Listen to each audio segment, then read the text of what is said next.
and a half left for close, viewers. So let's quickly have a look at how we're running down to close. We've had a range bound again day of trade on the Nifty. When you're looking at the kind of range we played in a 150-point band. We of course slipped, but we recovered fairly healthily in terms of the way the intraday chart looks. If we can pull that one up, 25,800 is what we're holding on to in some fashion.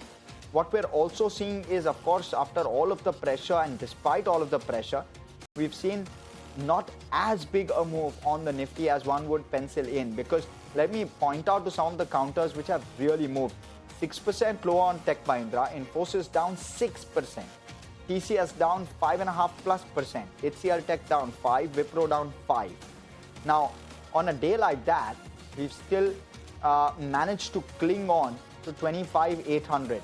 That's the possible positive, if at all there is anything to take out of a day like this. In terms of contributors as well, and while the Nifty has slipped 150 odd points, I'll quickly chalk out the contributors. Infosys, TCS, RIL and HCL Tech, just these four contributed over 150 negative points on the index today. And that is the impact of some of those heavyweights and the moves that they've been making in markets. And if I throw in an HDFC Bank, that's 170 negative points. And despite that, we've closed just about 160 points lower on the index today. The breadth hasn't been favorable either. So it's not like we had the market breadth supporting us. The advance decline was firmly in the negative. Every one advance was met with two declines. So we've seen that pressure also today.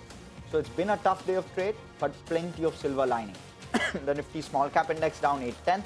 The Nifty mid cap index down just about 0.5% or thereabouts. We closed for the day. Those are the rates at which we've closed at, just sub the 25,800 mark.